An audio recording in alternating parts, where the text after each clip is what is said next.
Tuhan tidak pernah membiarkan umat-Mu bergumul sendiri. Di dalam setiap problema yang kami lalui dalam hidup ini, kami tahu Tuhan sudah sediakan. Yehova Jireh sudah menyediakan jalan keluarnya.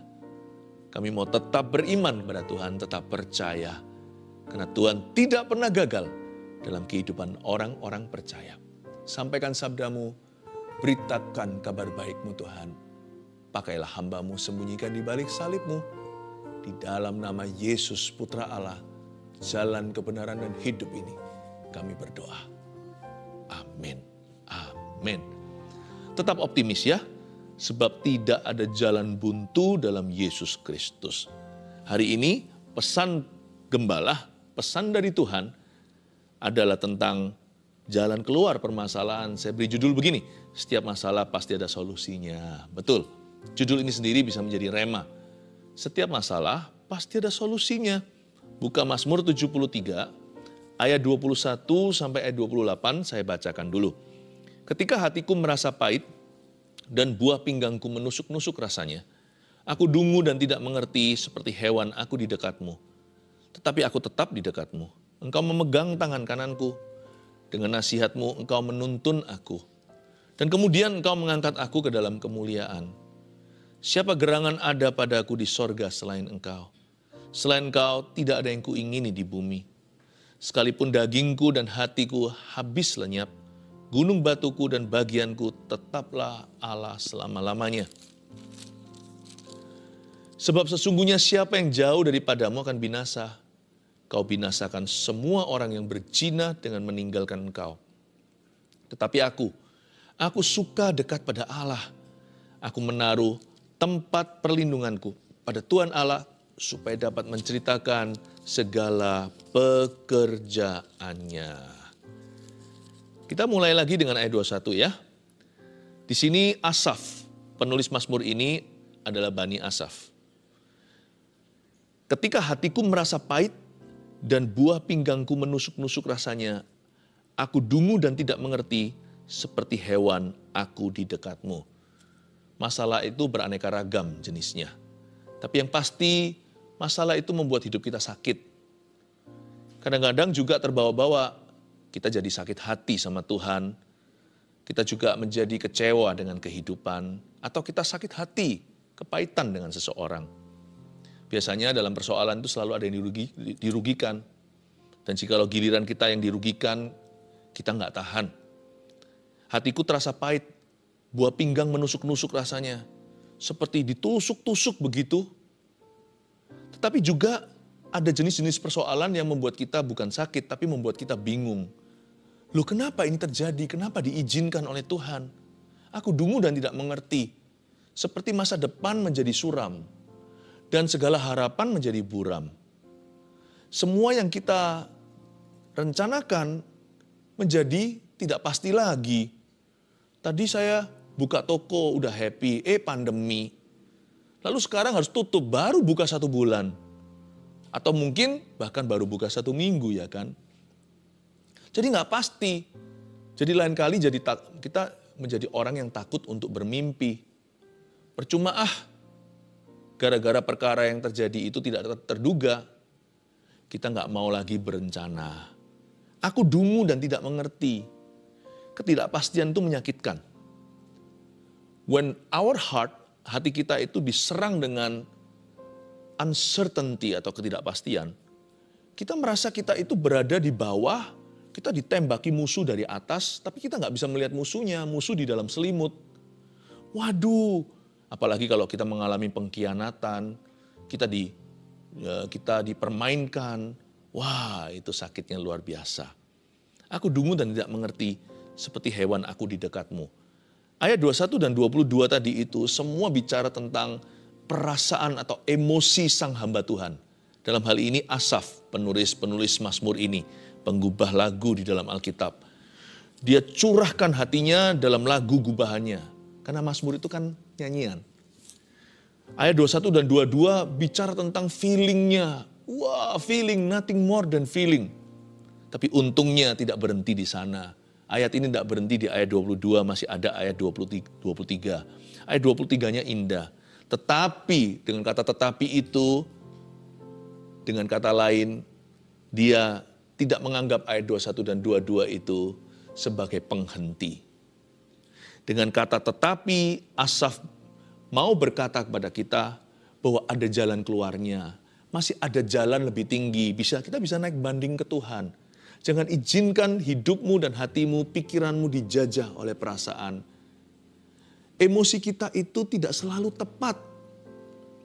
Malah kalau kita terus hidup dari perasaan kita, lama-lama nanti kita tersesat. We ought to live by faith, not by our feeling. Kita harus hidup oleh iman, bukan oleh perasaan. Kita harus hidup dengan iman, bukan dengan emosi kita. Karena perasaan manusia itu sangat bisa menipu. Yang ditipu enggak tanggung-tanggung, yang ditipu adalah dirinya sendiri. Kadang kita merasa orang itu gimana, tapi waktu kita ketemu ternyata enggak apa-apa. Itu namanya asumsi. Emosi itu namanya prasangka. Kita merasa orang paling malang di dunia sampai kita ketemu dengan orang yang lebih malang dari kita. Kita berkata, wow, buat apa aku kemarin nangis seperti itu sampai mau bunuh diri segala, ternyata masih ada lebih parah dari aku, malah aku bisa tolong dia. Perasaan kita tidak terlalu objektif, perasaan itu selalu subjektif. Tapi iman, ini iman yang Asaf di ayat 23, tetapi aku bertekad, aku tetap di dekatmu, engkau memegang tangan kananku. Even when I don't see you, I know you are there for me. Bahkan ketika aku tidak melihatmu, aku tidak merasakanmu. Aku tahu by knowledge alone. Aku tahu dari pengetahuanku akan firman dan pengenalanku akan Tuhan, bahwa Tuhan selalu ada di situ untuk aku. Dan Tuhan tidak pergi. Hanya karena seolah dia diam, bukan berarti dia tidak peduli. Tetapi aku akan tetap di dekatmu. Itu keputusan hati. Peduli amat emosi. A decision is a decision. Keputusan adalah sebuah keputusan. Aku memutuskan untuk tetap dekat Tuhan. Hanya dekat Allah saja aku tenang. Daripadanya lah keselamatanku, sebab dialah gunung batuku. Tetapi aku tetap di dekatmu. Engkau memegang tangan kananku. Setiap kali kita dengar kalimat seperti ini di Alkitab, engkau memegang tangan kananku, itu berarti Tuhan akan memberi kemenangan. Berarti akan ada solusi. Tapi untungnya Asaf tidak bergantung emosi. Makanya nantinya dia lihat solusi. Ayat 24 dulu ya. Dimulai dengan ini solusinya, dengan nasihatmu engkau menuntun aku. Isn't that wonderful? Dengan nasihat Tuhan, Tuhan menuntun kita. Tuhan gak menuntun kita itu dengan cara ngeroh tak jelas. Tuhan itu nasihat Tuhan itu sangat mendarat. Very grounded. Berarti nasihat Tuhan itu gak jauh loh. Dan nasihat Tuhan tidak harus mahal. Malah seringkali solusi hidup kita yang pertama itu biasanya Tuhan berikan cuma-cuma. Nggak perlu bayar harga dan nggak perlu bayar siapa-siapa. Dengan nasihatmu engkau menuntun aku, kita aja yang harus bisa menemukan nasihat Tuhan itu ditaruh di mana. Bahkan tidak disembunyikan. Tersembunyi karena kita nggak mau buka. Alkitab namanya. Alkitab ini for free di tanganmu. Andai kata ada yang belum punya Alkitab, tolong beritahu kami. Saya belum punya Alkitab. Nanti kami kirim. Dan banyak anak-anak Tuhan di mana-mana orang Kristen dengan senang hati akan memberimu for free. Hanya karena Alkitab itu free. Meskipun kita kalau ke toko buku ya harus beli. Tapi banyak orang peduli agar orang yang belum memilikinya mempunyai Alkitab ini. Hanya karena itu tidak perlu kita bayar harga gimana. Apalagi kita berada di negara yang bebas beragama. Wah, hanya karena itu tidak perlu kita bayar sesuatu, bukan berarti itu murahan. Alkitab ini adalah nasihat tuntunan. Yes, ini tuntunan Allah. Ini pelita harapan kita, pelita bagi kaki, terang bagi jalan. Dengan nasihatmu engkau menuntun aku, tapi nasihat bukan hanya ditemukan dalam Alkitab. Ada banyak orang-orang yang baca Alkitab dan sungguh-sungguh cinta Tuhan, bukan membacanya untuk menggurui Tuhan, bukan membacanya untuk menyalah-nyalahkan orang, untuk berdebat sama orang, bukan. Tidak sedikit di dunia ini orang-orang sekeliling Anda yang membaca firman Tuhan itu dengan pencerahan Roh Kudus. Dan yang mereka baca kelihatannya untuk mereka, tapi sebenarnya sebagian daripada yang mereka baca itu adalah solusi untuk dirimu. Makanya di sekeliling kita ada orang-orang Majus. Orang-orang Majus yang tidak pakai pakaian raja, Orang-orang Majus yang berpakaian sehari-hari, persis seperti kita, tapi dalamnya itu hikmat Allah. Makanya kalau cari nasihat, harus cari orang-orang yang hidup dalam firman. Jangan cari orang-orang yang hidup di luar Tuhan. Itu namanya kita mendengarkan nasihat orang fasik, duduk bersama dengan pencemooh, berjalan di jalan orang berdosa. Yang kayak begitu, apapun yang kau perbuat akan salah. Bukannya berhasil dan menghasilkan buah, tidak layu daunnya. Tapi orang yang merenungkan firman Tuhan siang dan malam, ya seperti kita ini mungkin kita sudah baca Alkitab sering, masih ada orang yang lebih sering kok, masih ada orang lebih lama kenal Tuhan. Kan kita nggak perlu tahu seluruh isi Alkitab, Tuhan itu juga memberikan kepada kita penuntun-penuntun sejati sekeliling kita. Kita aja harus seleksi, menerima penasehat dalam hidup ini. Jangan semua orang bisa bicara ke telinga kita, lalu semua diperhitungkan, semua dibawa dalam pikiran. Salah sendiri kalau stres dan mati. Saya pilih-pilih. Kita dengarkan Tuhan iya, tapi kita juga harus dengarkan orang, karena Tuhan juga bekerja lewat manusia. Tapi tidak sembarang manusia. Tuhan bekerja lewat manusia-manusia yang surrender to Him. Orang-orang yang berserah kepadanya, yang tunduk pada Allah. Dan itu juga penuntun. Di dalam mereka ada nasihat untuk hidupmu. Dan tidak perlu kita itu bayar harga apa-apa kadang-kadang. Mereka bersedia melayani. Lalu dengan nasihat, setelah dikatakan dengan nasihatmu engkau menuntun aku. Jangan lupa nasihatmu, semua itu akhirnya yang punya adalah Tuhan. Every good advice comes from the Lord. Kalau saya hari ini, di saat teduh bersama, saya bisa memberi Anda nasihat dan selalu jadi jawaban. Atau menjadi rema dalam kehidupan Anda, menjadi pegangan. Itu bukan dari saya. Saya hanya saluran. Kami ini hanya channel saja atau instrumennya. Anugerah kasih karunia itu datang dari Bapa. Karena itu setelah kita memberi nasihat, kalau orang lain ditolong, janganlah kita sombong. Itu bukan kita, bukan Anda dan saya. Kita hanya surrender aja, Dia yang memakai kita. Jadi semua nasihat itu nasihatmu. Tuhan sumbernya. Tapi Tuhan memakai berbagai cara. Tapi cara apapun yang Tuhan pakai selalu tidak pernah melanggar firman Allah yang tertulis.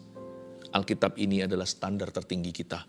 Dengan nasihatmu engkau menuntun aku. Dan lihat ya, dan kemudian engkau mengangkat aku ke dalam kemuliaan. Dan kemudian ini bisa 1 bulan, bisa 1 minggu, bisa 1 hari, bisa 1 jam. Atau bisa tahunan, bisa tahun depan. Kita kan nggak tahu kapan Tuhan akan membawa kita keluar dari permasalahan ini. Kita nggak bisa memprediksi, kita berusaha sih, tapi kita nggak pernah tahu secara pasti kapan Tuhan akan angkat aku dalam kemuliaan. Sekarang aku masih berada di dalam penganiayaan. Mungkin sekarang aku masih berada di bawah tekanan. Aku masih berada di tengah-tengah himpitan. Dan kemudian janji Tuhan, nanti entah kapan, bisa 1 hari, bisa 1 bulan, atau bisa tahun depan, pokoknya ada kata ini, dan kemudian saya pegang dan klaim itu di hadirat Tuhan. Pokoknya Tuhan berjanji memberiku kemenangan. Sekalipun aku salah, kalau aku belajar dari kesalahanku dan aku bertobat, Tuhan maafkan, Tuhan ampuni dosaku. Dan kemudian Tuhan akan memulihkan.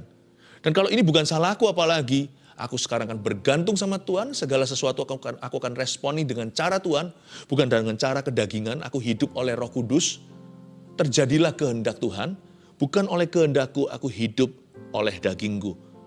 Aku tidak akan nafsu pakai caraku. Apalagi kalau ini bukan salahku. Kalau aku akan reaksiku, jikalau reaksiku dan semua respon-responku itu sesuai dengan kehendak Allah, aku percaya cepat lambat Tuhan, dan kemudian Engkau pasti akan mengangkat aku, you will lift me up. Ini yang menjadi cikal bakal judul yang saya beri. Setiap masalah kita, semua permasalahan, pasti ada solusinya. Ketika Anda dan saya berserah penuh pada firman-Nya. Ketika kita dituntun oleh Roh-Nya. Ketika kita tunduk pada kehendak-Nya. Cepat lambat kata dan kemudian itu akan genap dalam hidupmu, tidak ganjil lagi. Dan kemudian engkau mengangkat aku dalam kemuliaan lo, gak tanggung, bukan hanya kemenangan. Mau tahu gak apa yang lebih tinggi dari kemenangan? Itu kemuliaan.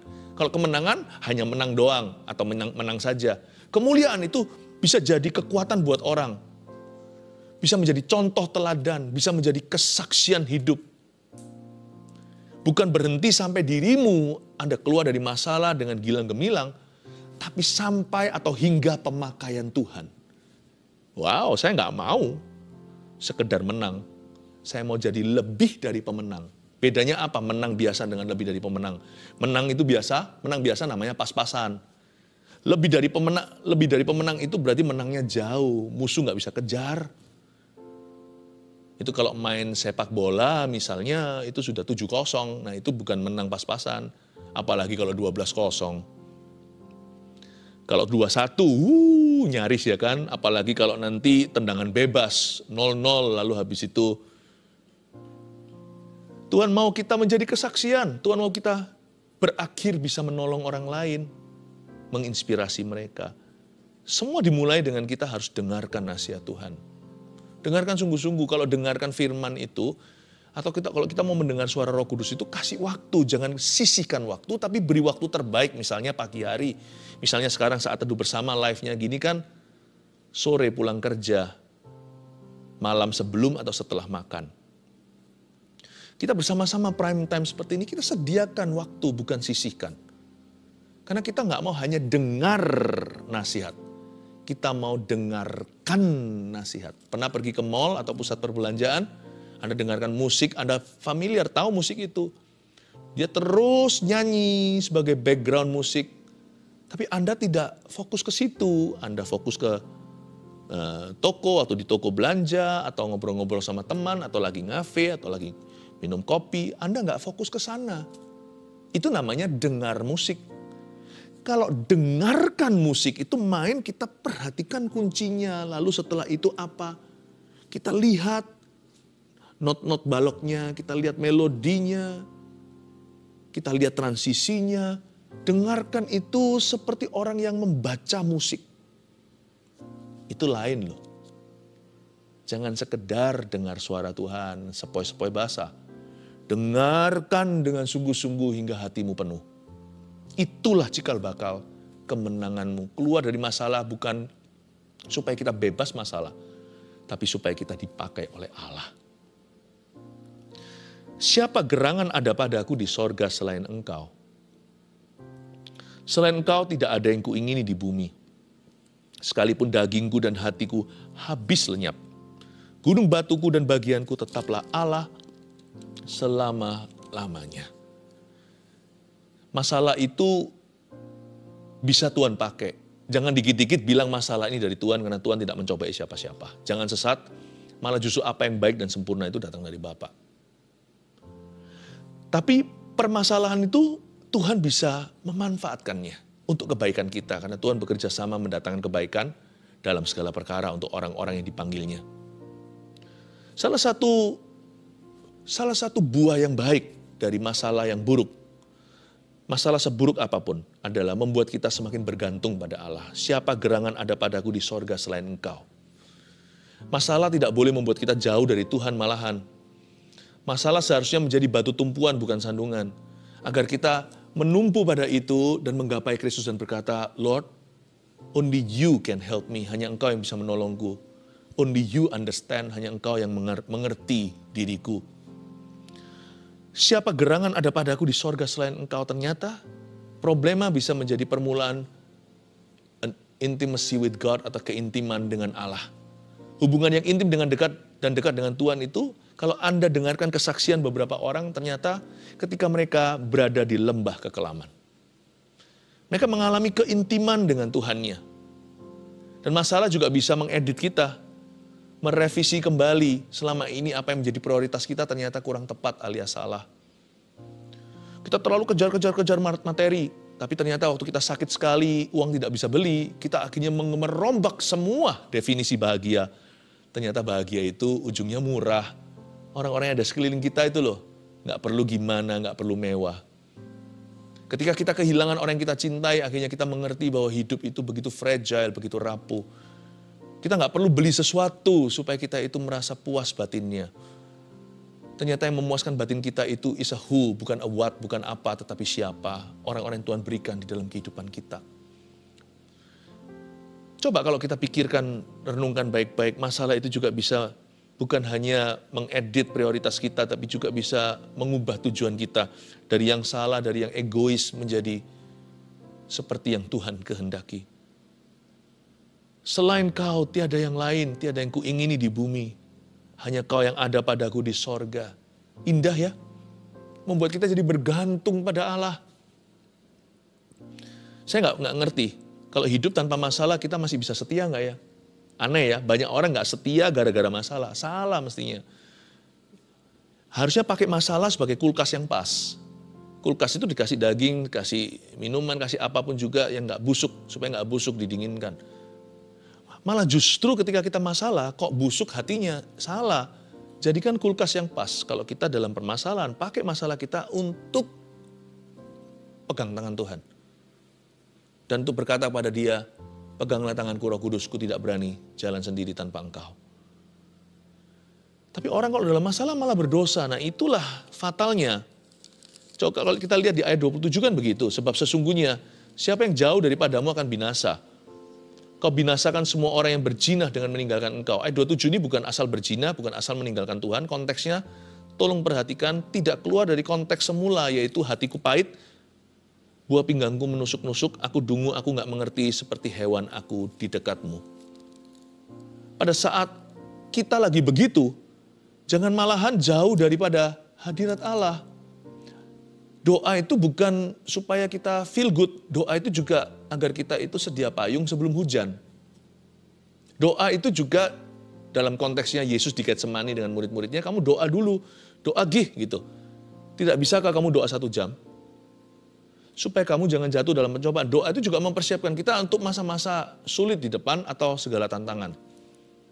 Kok malah justru ketika kita itu dirudung masalah, ketika kita mengalami problema, malah justru mundur dari Tuhan dan mengalami kematian kerohanian. Kau binasakan semua orang yang berjinah dengan meninggalkan Engkau. Dengan kata lain, Tuhan gak suka kita gitu. Kalau setia sama Tuhan tuh segala musim. Jangan sama Tuhan tuh cuma mau suka, tapi juga duka. Dalam suka dan duka. Kita ini tubuh Kristus.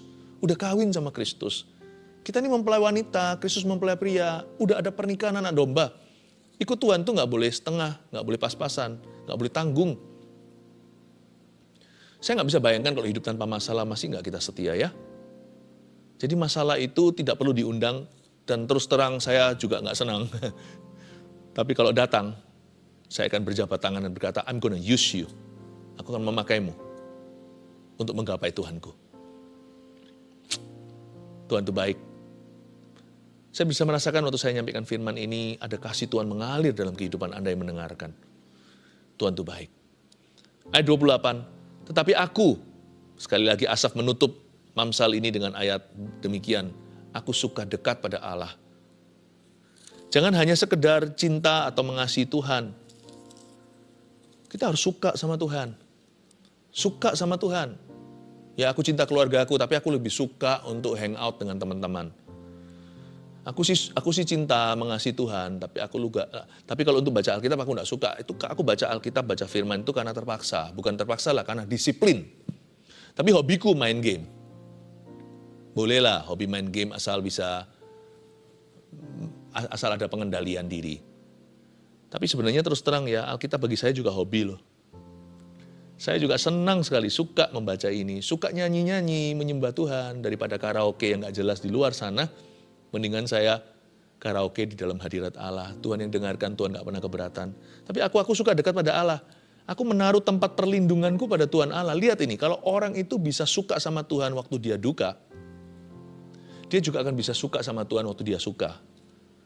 Belajar untuk tetap Tuhan jadi tempat pilihan kita utama dan pertama. Apa-apa pokoknya larinya ke Tuhan Yesus. Anda bisa lihat ya, anak kecil itu kalau suka sama mamanya, dia takut, dia lari ke mamanya. Kalau sakit dia bilang, mama, masih kecil kan? Kalau kita suka sama satu orang, suka duka orang itu yang kita cari. Makanya pemazmur berkata gini, aku suka dekat pada Allah, makanya aku menaruh tempat perlindunganku pada Tuhan Allah. Waktu masalah baru mengetuk pintu, aku buka, halo, masalah menyapa saya, dan saya langsung lari kepada Bapa. Bukan lari dari masalah, lari kepada, bukan dari. Masalah jangan dilariin. Lari kepada Bapa. Aku menaruh tempat perlindunganku pada Tuhan Allah, supaya dapat menceritakan segala pekerjaannya. Karena dia tahu waktu dia lari ke Bapa hanya ada satu solusi nanti yang terjadi. Apapun solusinya, ujungnya kelihatan. Dia akan menceritakan perbuatan Allah suatu hari nanti, suatu hari kelak. Apapun yang kualami sekarang, asal sekarang aku larinya ke Tuhan ya, bukan ke setan, bukan lari ke kekuatan manusia, membuat semua jadi rumit. Kita ini kan paling bakat membuat komplikasi persoalan sendiri. Supaya dapat menceritakan segala pekerjaannya, berarti saya tahu ujungnya. Di dalam Kristus, my greatest test shall be my greatest testimony. Ujian iman saya terbesar nanti akan menjadi kesaksian hidup saya terbesar pula. Jadi kalau kasih ujian kecil ya sudah siap-siap untuk menjadi kesaksian kecil nanti. Ujian besar ya jadi kesaksian besar. Besar kecil serahkan ke Tuhan. Supaya dapat menceritakan segala pekerjaannya kepada generasi berikutnya atau kepada orang berikutnya yang nanti Anda tolong lewat kesaksian hidupmu. Saya kasih review, summary, kesimpulan dari yang kita pelajari. Setiap masalah pasti ada solusinya. Yang pertama, jangan ikuti perasaan hati atau emosi jika mau lihat solusi. Karena kita itu dipanggil untuk hidup dari iman, bukan hidup dari perasaan. Hidup oleh kebenaran, bukan oleh pemikiranmu sendiri atau hikmat manusia. Percayalah kepada Tuhan dan jangan bersandar pada pengertianmu sendiri. I live by faith and by the truth of God. Saya hidup dengan iman, saya hidup oleh iman dan oleh firman Tuhan. Manusia hidup bukan dari roti saja, apalagi dari perasaannya, tapi dari setiap firman yang keluar dari mulut Allah. Nah, ayat yang pertama ini tadi yang kita sudah tuliskan, juga di dalamnya tercakup sebuah hikmat begini, kalau lagi emosi ya, jangan buat keputusan. Biasanya orang kalau lagi emosional, decision atau keputusannya itu biasanya buruk. Jangan membuat keputusan yang berdampak panjang atas kondisi keadaan yang sementara sekarang. Jangan sampai kita itu membuat keputusan-keputusan yang long term. Ya, keputusan yang sampai nanti akan terus mempengaruhi hidup kita. Tapi keputusan itu dibuat secara emosional ketika kita terpengaruh oleh keadaan yang sementara ini. Hati-hati kalau lagi emosi. Jangan cepat-cepat mencetuskan sesuatu. Lebih baik diam. Waktu kita emosional, silence could be golden. Diam itu mungkin emas. Jangan ikuti perasaan hati. Karena perasaan kita itu tidak objektif. Apalagi emosi. Jika mau lihat solusi. Yang penting pokoknya ini dulu jangan. Solusinya di poin kedua. Setelah kita buang semua lalang, siap-siap terima gandumnya. Yang kedua, dengarkan suara Roh Kudus dalam firman dan nasihat orang benar. Ikuti instruksi yang sifatnya rumit dan ikuti instruksi yang sifatnya sederhana. Misalkan Anda mengalami masalah rumit nih, lalu bicara dengan seorang teman. Mungkin dia adalah teman CG atau teman kelompok sel kita. Waktu Anda ngomong gitu, Anda kecewa, orang ini nggak bisa memberi solusi yang praktis. Dia hanya berkata bersyukur aja, bersyukur. Tapi kalau Anda lihat hidupnya orang itu bukannya nggak punya masalah, orang itu hidupnya setia. Jangan remehkan loh, jangan berkata, ini bagusnya apa untuk aku? Yang aku butuhkan sekarang itu money. Mungkin gitu ya, masalahnya keuangan. Aku ini harus bayar besok lusa. Kok disuruh bersyukur saja? Meskipun itu bukan solusi praktisnya, tapi ada nasihat yang, itu ada sebuah nasihat yang benar, dan kedengarannya terlalu sederhana, tetap lakukan, karena itu adalah clue pertama, sebelum nanti akan Tuhan bukakan clue selanjutnya. Clue selanjutnya mungkin bukan orang CG, akan terjadi di marketplace atau di tempat kerja Anda. Setelah Anda bersyukur, wajah Anda ceria, tiba-tiba entah gimana, Anda terkonek dengan seseorang, ada yang sangat suka dengan kepribadian Anda. Lalu terjalin hubungan dan akhirnya berkata, sudah aku akuisisi aja. Saya aja yang bantu kamu kerja untuk aku. Toh aku ini punya modal, gak ada orang yang bisa aku percaya. Keluarga aku sendiri pun, belum ada satupun bisa aku percaya. Tapi saya tahu Anda ini gimana. Lalu akhirnya ternyata menjadi jalan keluar problema Anda 2 hari lagi. Anda tidak pernah ngerti loh, mujizat itu bisa terjadi dari tempat yang tak terduga. Mungkin sesuatu yang sifatnya too simple. Tapi kalau yang simple itu dari Yesus, itu 5 roti 2 ikan sebelum 5.000 orang makan. Jangan pernah remehkan. Ikuti tuh instruksi yang rumit, yang susah diikuti kalau Tuhan yang suruh. Termasuk yang gampang yang kita akhirnya berkata, apa iya?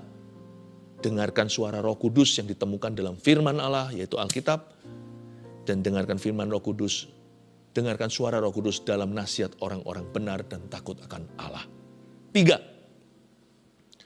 Beriman percaya bahwa masalah ini akan menjadi kesaksian nanti. Beriman dulu, beriman percaya. Karena iman itu jalan ke satu solusi sesungguhnya. Tanpa iman kita nggak bisa senangan Tuhan. Iman itu jalan masuk kasih karunia Roma 5. Berarti faith is always the first solution before all the other solutions. Sebelum solusi lain dibukakan sama Tuhan. Kunci-kuncinya itu ada setiap kamar. Kamar, gudang, semuanya. Tapi kunci masternya, kunci utamanya itu selalu iman. Pintu pertama yang harus dibuka adalah pintu hati untuk percaya. Iman itu selalu solusi nomor 1. Tapi bukan solusi satu-satunya. Nanti akan ada divine koneksi atau koneksi ilahi. Nanti akan ada ini itu, ada hal-hal praktis yang terjadi yang Tuhan izinkan untuk menolong Anda. Beberapa kelihatan disengaja, beberapa lagi karena Tuhan gerakkan Anda untuk usahakan. Beberapa lagi itu seperti too good to be true, sesuatu yang gak masuk akal tapi terjadi pula. Beberapa lagi itu sama sekali diberikan cuma-cuma, itu benar-benar bukan karena usaha Anda. Beberapa lagi itu tidak Anda duga, yang di luar mata pernah lihat, telinga pernah dengar, gak pernah dipikirkan oleh otak kita. Tapi kalau Anda buka iman dulu, many things start happening. Banyak hal mulai kejadian. Karena itu berimanlah dan percaya bahwa masalah ini, katakan pada dirimu sendiri, speak to your soul, bicara sama jiwanya. Hai jiwaku, pujilah Tuhan, aku tahu masalah ini nanti akan jadi kesaksian. Bilang sama diri sendiri, masalahku ini akan menjadi kesaksianku cepat lambat nanti. Kalau Anda bisa katakan itu, imanmu bangkit, sesuatu akan terjadi. Setiap masalah pasti ada solusinya. Yang pertama, jangan ikuti perasaan hati dan emosi jika mau lihat solusi. Yang pertama dulu itu. Kedua, dengarkan suara Roh Kudus dalam firman dan nasihat orang benar. Mulai menimba apa yang dari Tuhan. 3, beriman percaya bahwa masalah ini akan atau pasti menjadi kesaksian di kemudian hari. Amin. Keluarga Saat Teduh untuk mendoakan orang-orang yang di dalam masalah finansial. Apapunlah sebutkan persoalannya, Anda yang tahu sendiri deh dengan Tuhan. Tapi saya sebut kategori besarnya, saya rasa tergerak untuk mendoakan orang-orang yang dalam himpitan finansial. Entah itu salah orang lain, Anda jadi korban atau salah sendiri. Sebagai pembelajaran, pokoknya saya berdoa agar ada mujizat dari Tuhan dan pertolongan anugerah kemurahan-Nya. Tuliskan sekarang, baik di live chat maupun di komentar. Ya, dengan iman percaya Tuhan yang Maha Tahu membacanya dan kami akan mendoakannya. Tuliskan aja beritanya di sana, masalahnya apa, nggak perlu spesifik supaya nggak usah nanti malu sama orang lain ya kan. Tapi tulis aja secukupnya masalah keuangan apa. Kita doakan sama-sama yuk. Ini bukan magic, mujizat Tuhan itu terjadi tanpa proses manusia.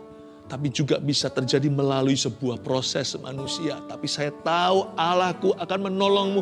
Dia sanggup melakukan segala perkara.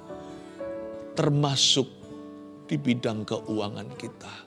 Tuhan hendak menolongmu. Mau? Ulurkan tangan sekarang. Kecuali kalau Anda lagi ketik sesuatu. Mari kita berdoa dan sembahyang dalam nama Yesus. Hamba berdoa Tuhan. Masalah keuangan menjadi alasan bercerai di banyak negara. Menjadi salah satu, ya Tuhan, reason for divorce yang paling sering terjadi dalam rumah tangga. Hamba berdoa, tolonglah Tuhan keluarga itu. Dalam nama Yesus Tuhan, bukakan jalan. Sekalipun kalau mereka harus mencicilnya bertahun-tahunan, jikalau yang kena hutang piutang. Tapi hamba-Mu berdoa agar Tuhan memberi mereka kemenangan dan Tuhan sertai prosesnya. Hamba mohon kepadamu percepat jikalau memang masuk dalam proses manusia. Buat lebih singkat ya Bapa. Tapi ada beberapa yang tanpa proses alami. Mujizat yang tidak bisa ditemukan teorinya. Seajaib Tuhan membuat Petrus menemukan 2 uang di mulut ikan, 1 untuk bea suci, bayar bagi Yesus, 1 untuk Petrus. Tuhan masih bisa lakukan itu dengan caramu sendiri yang unik dalam kehidupan setiap orang dan dengan caramu yang ajaib. Tangan berlubang paku, perintahkan berkat ke arah mereka. Khususnya bukan berkat materi semata-mata, jikalau memang sekarang masalahnya adalah keuangan. Tapi hamba minta berkat yang lebih tinggi dari itu diberikan dulu, yaitu syukur di hati, sekalipun tidak punya apa-apa. Ada sebuah contentment, ada sebuah kepuasan batin karena dekat sama Tuhan, bukan karena dapat berkat. Hamba berdoa hati yang baik, hati yang tulus sama Yesus, dalam nama Putra Allah, Yesus Kristus. Letakkan tanganmu. Saya juga merasakan ada orang-orang yang epilepsi yang disembuhkan Tuhan. Kalau Anda punya masalah ini, kejang-kejang, epilepsi, dan yang mirip dengan itu, letakkan tangan di dadamu, saya akan tengking di dalam nama Yesus Kristus. Hai roh epilepsi, keluar dari orang itu, aku perintahkan kamu. You need to go, you see. Kau harus pergi. Dalam nama Yesus Kristus, sekali lagi, jangan ada sisanya, tidak akan kambuh lagi, tidak akan kumat. Kemudian dalam nama Yesus Kristus, come out in Jesus' name. Be healed. Terima kesembuhan. Haleluya. Ulurkan tangan, angkat tangan maksudnya, mari kita terima berkat di dalam nama Tuhan Yesus. Terima kasih Bapa. Sekarang hamba ucapkan berkat atas umat-Mu. Bawalah solusi pertama, roh iman di dada. Percayalah, mujizat pasti akan terjadi. Amin. Dalam nama Allah, Bapa, Putra, Roh Kudus, dalam nama Yesus yang percaya katakan, amin.